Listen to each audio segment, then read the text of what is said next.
함께 하나님의 말씀 보시겠습니다. 누가복음 19장 1절로 7절 말씀입니다.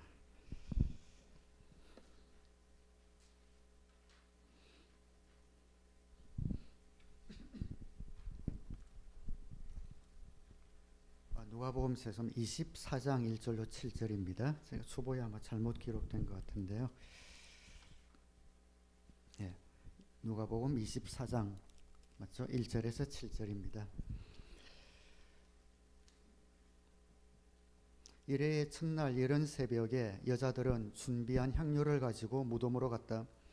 그들은 무덤 어귀를 막은 돌이 무덤에서 굴려져 나간 것을 보았다. 그들이 안으로 들어가 보니 주 예수의 시신이 없었다. 그래서 그들이 이 일을 어떻게 해야 할지를 몰라서 당황하고 있는데 눈부신 옷을 입은 두 남자가 갑자기 그들 앞에 나섰다. 여자들은 두려워서 얼굴을 아래로 숙이고 있는데 그 남자들이 그들에게 말하였다. 어찌하여 너희들은 살아 계신 분을 죽은 사람들 가운데서 찾고 있느냐? 그분은 여기에 계시지 않고 살아나셨다. 갈릴리에 계실 때에 너희들에게 하신 말씀을 기억해 보아라. 인자는 반드시 죄인의 손에 넘어가서 십자가에 처형되고 사흘째 되는 날에 살아나야 한다고 하셨다. 아멘.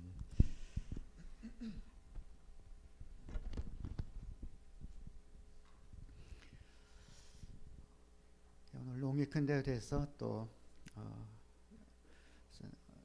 여행 가신 분들도 계시고 또 아파서 못 오신 분도 계셔서 우리 청년들이 또 수련회가 연장되는 이런 느낌이긴 한데 2박 3일 동안 또 안전사고 없이 건강하게 또 귀한 은혜 받고 와서 감사합니다. 다음 주에 또 귀한 간증 또 듣는 시간 가지도록 하겠습니다. 아마 밤에 잠도 안 잤을 테고 아마 오늘 설교 시간에 잠을 보충해야지 결심하고 왔을 텐데 설교 오늘 길게 안 합니다. 딱 15분 정도 할 테니까 정신을 바짝 차려주시기 바랍니다. 성경에 보면 재미있는 표현들이 좀 나옵니다. 예수님이 잡히실 때 병정들이 횃불을 들고 주님을 찾아 나서는 그런 기록이 나오는데 그런 기록을 볼 때 속으로 좀 웃음이 나옵니다. 주님이 땅에 빛으로 오셨는데 태양보다 더 밝은 빛이신데 횃불을 들고 해를 찾아 나선 사람들 얼마나 어리석은 사람들입니까? 주님이 그들에게 잡혀 주셨습니다. 마치 유리대 속에 던져진 연약한 어린 양 같았지만 사실은 그 모든 상황을 또 사건을 시간을 우리 주님이 주관하고 계셨고 또 진행하고 계셨지요.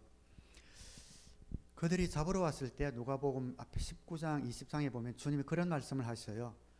그들 앞에 자신의 몸을 주시면서 이제는 너희의 때다. 지금은 어둠의 권세가 판을 치는 때다. 그렇게 말씀하셔요. 묵상하면서 그 구절 읽으면서 한참 그 구절에 눈이 머물렀습니다. 지금은 너희의 때다. 원수들 너희의 때다. 지금까지 나를 죽이려고 그렇게 시시각각 눈을 부라렸는데 이제 모든 것을 다 이루고 너희의 손에 내가 넘겨질 때다. 이제는 너희의 때다. 어둠의 권세가 판을 치는 때다. 그 순간부터 어둠의 권세가 판을 치기 시작하죠.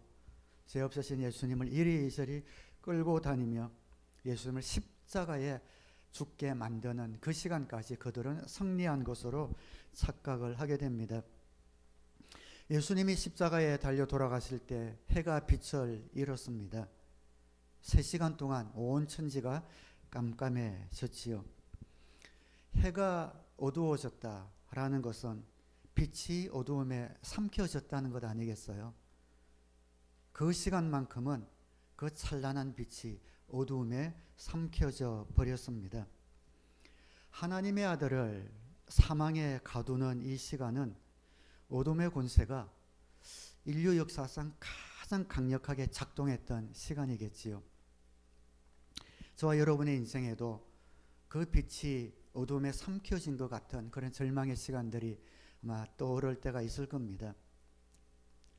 저는 지난 12월 3일 윤 전 대통령이 계엄령을 선포했을 때에 얼마나 깜짝 놀랐는지 모릅니다.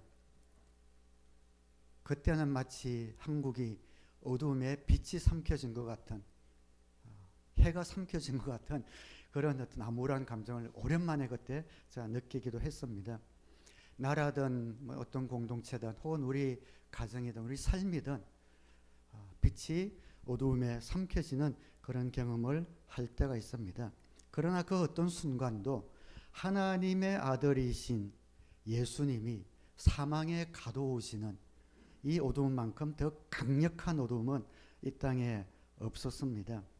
어둠의 권세가 생명을 삼키는 그 과정이 예수님이 십자가 상에서 죽어가는 그 과정이었죠. 하지만 해가 빛을 잃는 것은 아주 잠깐이었습니다. 누가복음 1장에 보면 요한의 아버지 스가랴가 예언한 것처럼 하늘로부터 돋는 해가 떠올라서 모든 어둠의 권세를 이기고 그 빛이 다시 빛을 발하기 시작했습니다. 생명이 어두움에 삼켜졌을 때에 그 어둠에 삼켜진다면 참 생명은 아닌 것이죠. 그 어둠을 뚫고 나오는 생명이라야 영원한 참 생명이 되시고 예수님은 그 참 생명이 되셨습니다. 이스라엘의 무덤은 큰 원형 동굴입니다. 그리고 그 앞을 큰 돌로 막아 놓습니다. 장정 서너 명이 지렛대를 이용해서 굴러야만 움직일 수 있는 그런 돌로 막아 놓은 그 무덤이 비었습니다.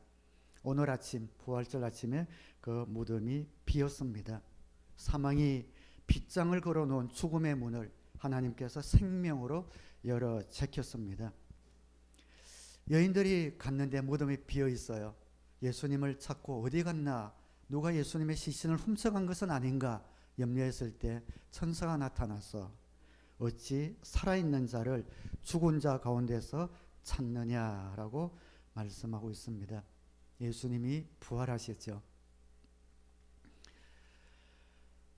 누가복음 20장 37절에 보면 죽은 사람들이 살아난다는 사실은 모세도 가시나무 뜰기 이야기가 맞죠. 나오는 대목에서 보여 주었는데 거기서 그는 주님을 아브라함의 하나님, 이삭의 하나님, 야곱의 하나님이라고 부르고 있다. 하나님은 죽은 사람들의 하나님이 아니라 살아있는 사람들의 하나님이시다. 모든 사람은 하나님과의 관계 속에서 살고 있다. 사두개인들은 부활을 믿지 않아요. 그래서 예수님에게 와서 자신들의 지식을 뽐내고 예수님을 또 덫에 걸리게 하려고 질문을 했습니다. 그들이 믿고 있는 모세의 글, 모세오경에 보면은 그때는 그러한 법이 허용이 되었던 때죠.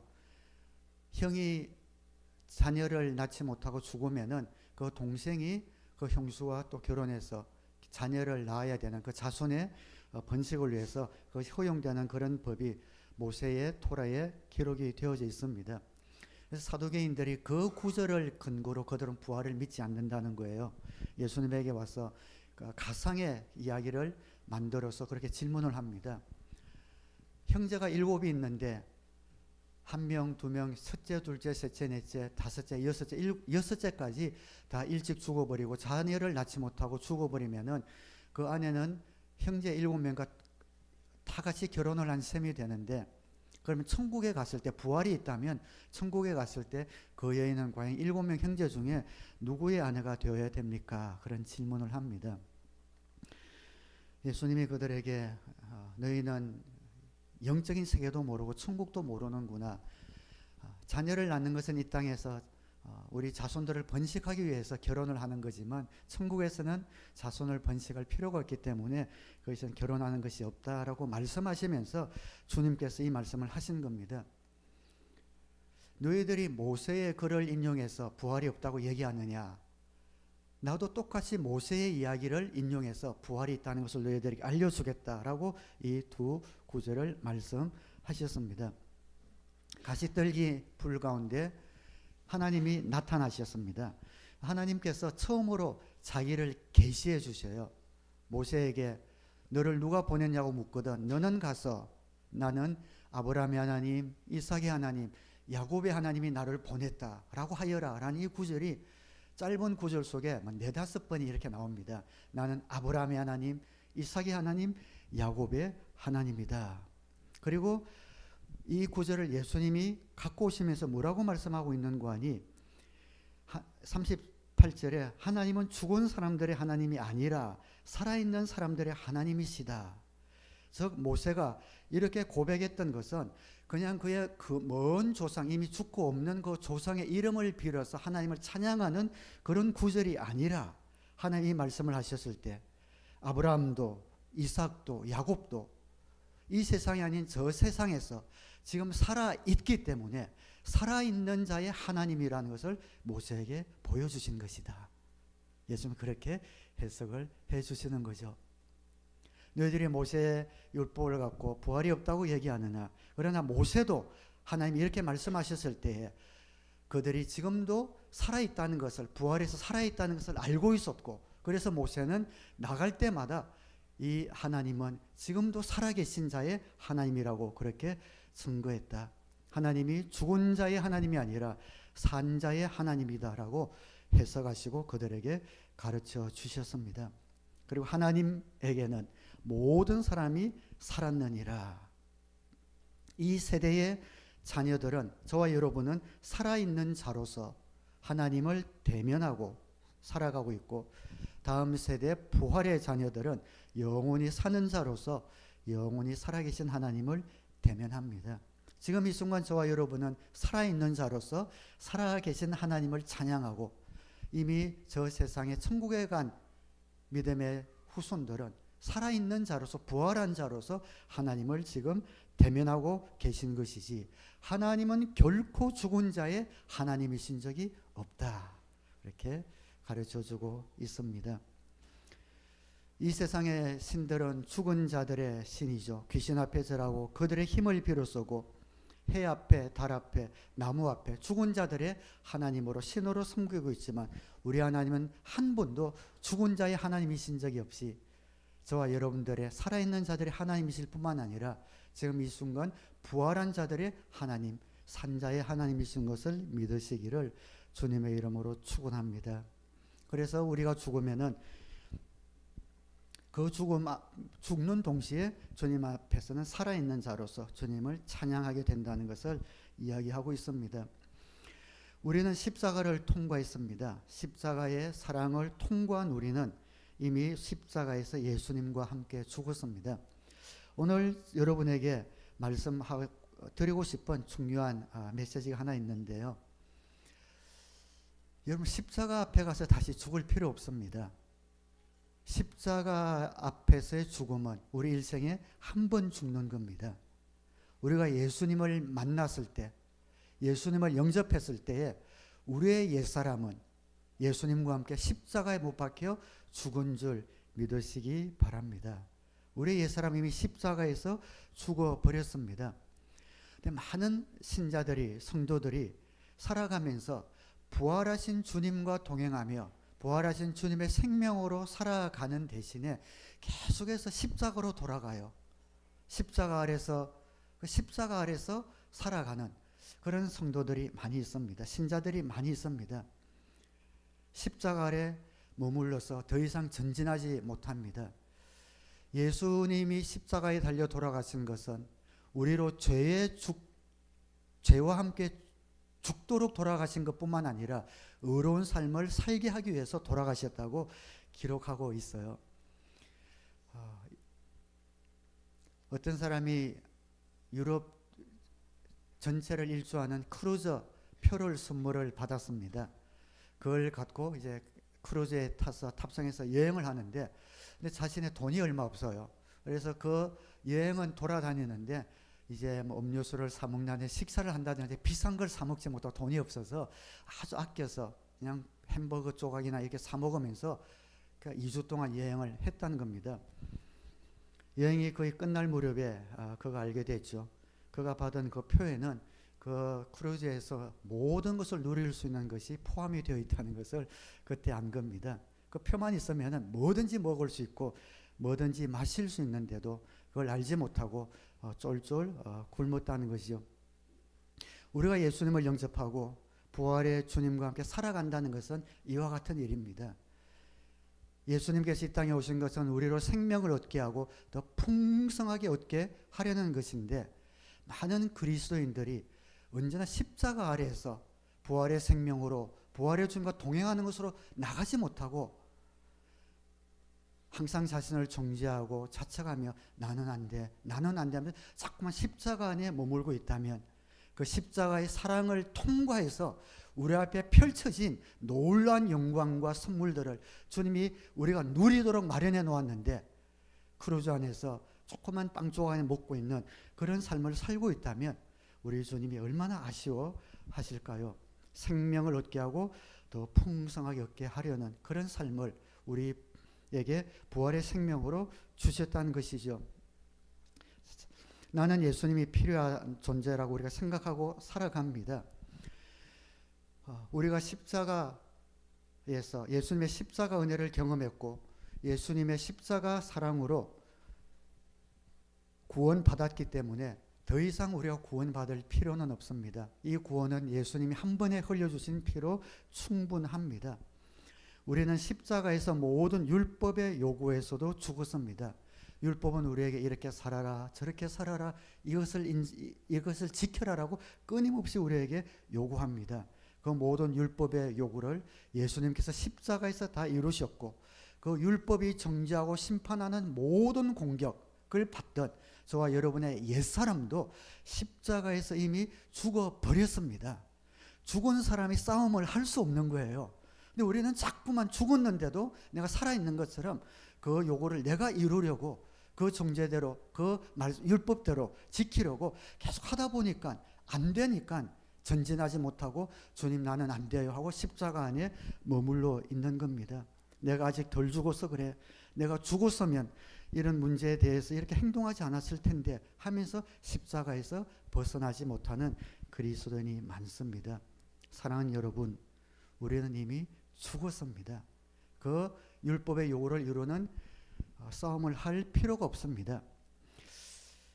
좀 헷갈리세요? 네, 여러분 마음 가운데 성경에는 목사님 바울도 나는 날마다 죽노라 그런 구절도 있지 않습니까? 그 구절이 무슨 구절인지 오늘 여러분들이 확실하게 이해를 했으면 좋겠습니다. 갈라디아서 2장 20절에 나는 그리스도와 함께 십자가에 못 박혔습니다. 이제 살고 있는 것은 내가 아닙니다.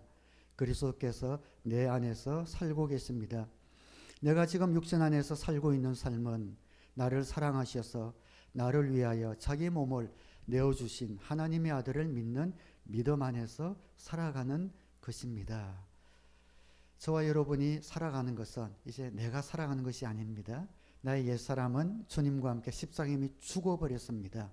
이제 내가 살아가는 것은 내 안에서 부활하신 예수님이 나를 통하여 나타내시는 그 삶을 살아가고 있습니다. 믿으시면 아멘으로 화답하시기 바랍니다. 이해가 잘 안 되셔서 자신이 없으신 것 같은데요. 이제는 저와 여러분은 주님과 함께 살아가는 거예요.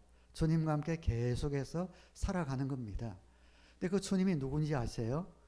이제 나를 사랑하사 2000년 전에 나를 위해서 돌아가신 그 주님이 아니라 부활하셔서 지금도 나와 함께 살아가시는, 나를 사랑하시는 예수님, 현재 진행형, 지금도 또 내일도 계속해서 우리를 사랑하시고 우리와 함께 살아가시는 그 예수님, 십자가상에서 한 번 우리를 사랑하신 분이 아니라 지금도 나를 사랑하시고 우리가 그 율법의 요구를 이루지 못해서 지키지 못할 때에도 여전히 우리를 사랑하시고 내일도 사랑하시고 그 사랑을 결코 놓지 아니하실 그 주님과 함께 우리가 살아갑니다. 그렇기 때문에 우리는 더 이상 나는 다시 주님의 보혈이 필요해요, 전 또 죄인이에요 라고 십자가로 돌아갈 필요가 없습니다. 이미 우리는 십자가에서 죽어버렸고 오늘 주님과 함께 살아가기 때문에, 지금도 주님이 우리를 사랑하기 때문에, 그 부활의 생명이 우리를 붙들고 있기 때문에 다시 십자가 앞으로 돌아가서 머물 필요가 없습니다. 주님과 함께 살아간다는 것은 무엇일까요? 주님과 함께 관계를 맺는다는 겁니다. 그러니까 하나님도 죽은 자의 하나님이 아니라 산 자의 하나님이신 것처럼, 그래서 여전히 우리와 항상 관계를 맺는다고 말씀하신 것처럼 주님과 함께 살아간다는 것은 날마다 주님과 함께 관계를 맺는 겁니다. 주님, 나는 주님이 필요합니다. 오늘도 주님이 필요하고 내일도 주님이 필요하고 이 순간에도 주님이 필요합니다. 주님과 교제하고 주님과 관계 맺고 주님과 함께 살아가는 삶이 아니면 저는 저의 인생을 감당할 힘이 없습니다. 이미 십자가에서 나를 구원하신 예수님, 그 부활의 생명이, 부활의 주님이 내 안에 계심으로 그 주님이 지금 이 순간도 나는 필요합니다 라고 주님 앞에 고백하며 살아가는 겁니다. 주님 뜻대로 살지 못하는 그러한 일들이 우리 가운데 있을 때도 주님 앞에 나아가서 이 시간 주님의 사랑이, 능력이 필요합니다. 주님이 없이는 제 자신을 바라볼 수 있는 눈도 없고 상대방을 바라볼 수 있는 눈도 저는 없습니다. 지금 이 시간, 지금 이 순간 저는 주님이 필요합니다. 과거로 돌아가고 우리의 삶을 정죄로 돌리는 것이 아니라 바로 이 순간 우리가 멈추어서서 주님, 이 순간 내 안에 계신 주님께서 나를 통해 역사해 주시고 말씀해 주시고 도와주옵소서라고 고백하는 것이죠. 끊임없는 믿음의 고백. 더 이상 우리를 놓지 않으시고 우리를 정죄하지 아니하신 그 주님의 사랑이 이미 확정되었으므로 그 정죄 안으로 다시 들어가는 것이 아니라, 들어가서 다시 용서를 구하는 것이 아니라 지금 이 순간 주님이 필요합니다 라고 고백하며 그냥 살아가는 겁니다. 포도나무이신 예수님께 붙어 있는 거죠. 가지가 포도나무에 붙어 있으면 열매를 맺을 수밖에 없습니다. 주님과의 관계 속에서 자연스럽게 열매를 맺으며 살아가는 겁니다. 말씀을 맺겠습니다. 부활의 주님과 살아간다는 것, 더 이상 십자가로 달려가지 않고 부활의 주님과 살아간다는 것은 예수님과의 관계 속에서 자연스럽게 주님은 나의 포도나무 되시고 나의 주님이십니다. 순간순간 나는 주님이 필요한 존재입니다. 고백하면서 살아가는 것, 그것이 부활의 주님과 함께 살아가는 우리의 삶입니다. 예수님에게 붙어있는 삶. 그래서 여러분들 삶 가운데 어둠의 권세가 찾아와서 여러분에게 정죄의 목소리를 들려줄 때에 넌 다시 예수 그리스도의 예수님의 보혈로 씻음 받아야 돼. 주님의 자녀가 아니야. 어떻게 그렇게 살아서 하나님의 자녀겠어라고 여러분을 공격할 때에 그 공격을 붙들고 다시 그쪽으로 들어가는 것이 아니라 나는 이미 주님의 자녀가 되었고 이 사실은 죽었다 깨어나 변할 수 없는 사실이라는 것을 여러분 마음속에 새기시고 그 순간 나의 과거로 돌아가는 것이 아니라 부활의 주님을 바라보면서 주님, 이 시간 저는 주님이 필요합니다. 이 순간 주님의 능력으로 나를 만져주시고 나의 마음을 주님의 사랑으로 채워주옵소서라고 심플리 고백할 수 있는 지혜와 믿음이 있게 되기를 우리 주님의 이름으로 축원합니다. 우리 하나님은 산자의 하나님이십니다. 지금 살아서 하나님과 관계를 맺고 저와 여러분 살아가고 있고 죽어서도 살아서 하나님과 관계를 맺고 살아갈 것입니다. 마태복음 16장 18절에 나도 너에게 말한다. 너는 베드로다. 나는 이 반석 위에다가 내 교회를 세우겠다. 죽음의 문들이 그것을 이기지 못할 것이다. 하고 교회에게 주신 이 약속이 오늘 특별히 부활절이자 31주년을 맞이하는 우리 사랑의 교회 주신 하나님의 말씀, 죽음의 문들이 우리 사랑의 교회를, 여러분의 삶을 다시는 이기지 못하는 부활의 생명으로 힘차게 살아가기를 주님의 이름으로 축원합니다.